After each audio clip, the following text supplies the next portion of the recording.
breeze through this also. They're covered by federal statutes, state statutes, and common law. Why do you care about trademarks? Because in theory, you're not supposed to be using someone's trademarks without their permission. Again, this matters more for the PR and the communications people. One of the things that happens with trademarks is they last forever. As long as you're using them, they last forever. I can't tell you how many times I get a phone call where somebody has created a name, created a brand, created a logo, didn't really know how to go look and see, or bothered to hire an attorney who knows how to go look and see and say, hey, is there anything out there like this? So the next thing I do is I get the phone call that says, I got a problem. So what's that? Well, created a logo. Gave it to the client loved it. We put it out there, launched an ad campaign, just got a demand letter, somebody else owns a trademark. I said, well, what'd you do to search it? Nothing. I said, why not? I don't ever ask that because that's just defensive. You might as well say, you screwed that up, didn't you? Must have been some of those schlocky graphic design people. That's right. It was the, but that's one of the things about it, is you go out there and you start to do some of this communication stuff, you need to watch the taglines and watch the stuff go to people. I see a lot of the got milk versions, different versions of that.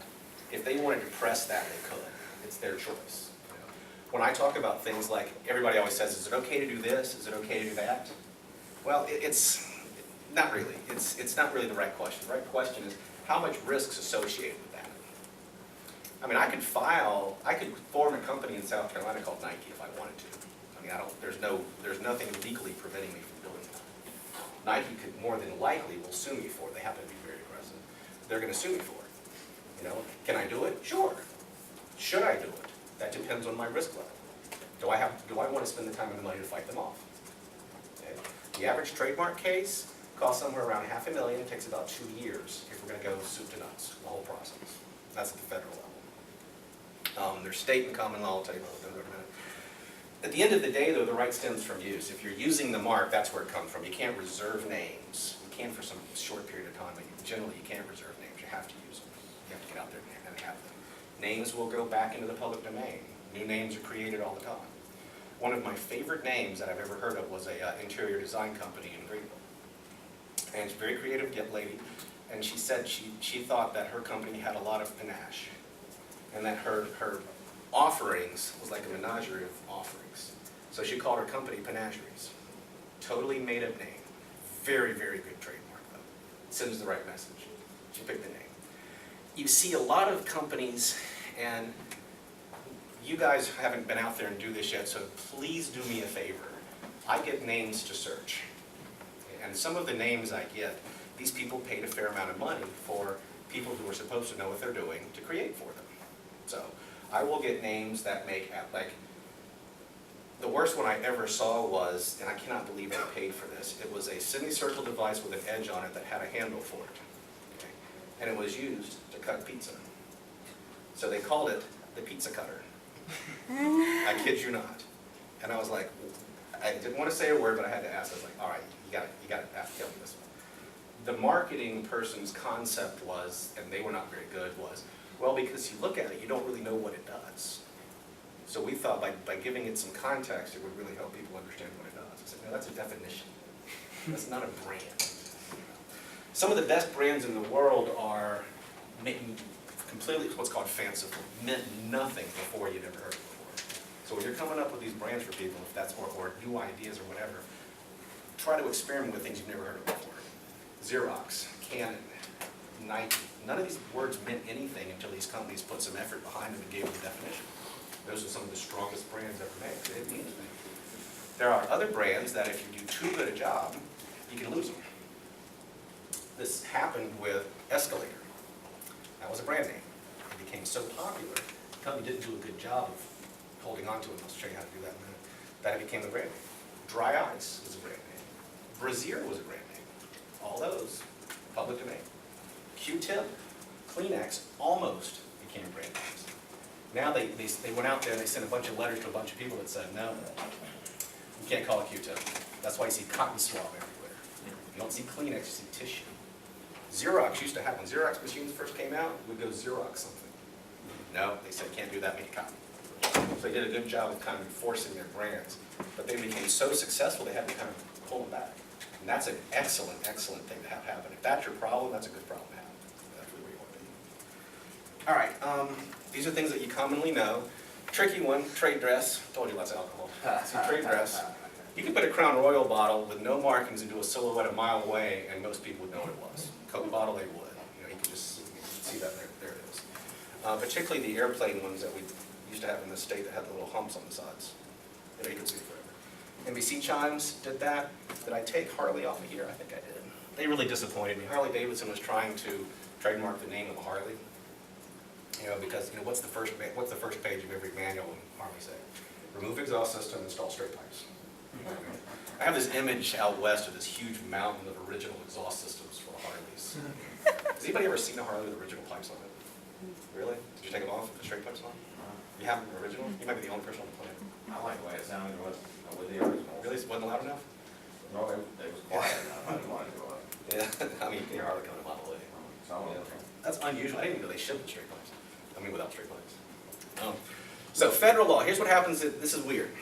Okay, you have federal level of protection for trademarks. What happens at the federal level is that you will get the whole country if you file with the United States Patent and Trademark Office. You can also have state laws. State laws, just that. Each state has its own laws, different variations. Personally, I think it's kind of worthless. I don't think they makes a lot of sense. I think it's a carryover from the federal law being enacted. We have common law for use. Just go out there and use it. Don't need any kind of legal crap. Here's what the fear is, particularly if you're doing these national concepts. If, let's assume for a minute, that I pick a name, and this name's somewhat popular name, like, you familiar with Strasser's? The bakery people? They're 50 years old. They've been in this area forever. And they were in South Carolina. And what happened with Strasser's is that they got a web page, filed a federal registration, and they got a web page.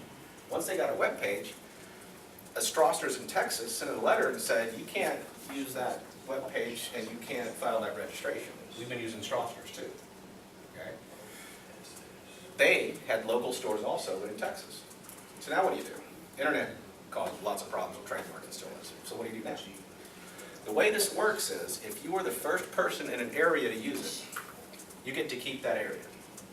That's rule number one. Some exceptions to it. If the people in South Carolina filed their federal registration and they did not know about these other ones, then they keep their federal registration. They get to keep their rights in the entire United States, except for the places other people were using it before them. These people can't expand anymore. They don't get to go outside their market area. You lock them down. Okay, so there's still some benefits. There's two types of searches that I do. One's a common law, one's a federal. I just do the federal, because here's the other rule. If you have this, if you know about these people, you can't file your federal registration. So what I tell people is don't go looking.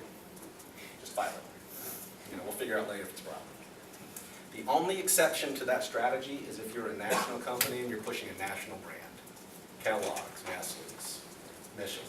You don't want these little pockets of areas you can't use a name, because you really want to sell everywhere. It's not a good marketing strategy to say, we're going to sell everywhere, but Cleveland, Little Rock, that's not what you want to do. So that's the only time I would ever do a national search.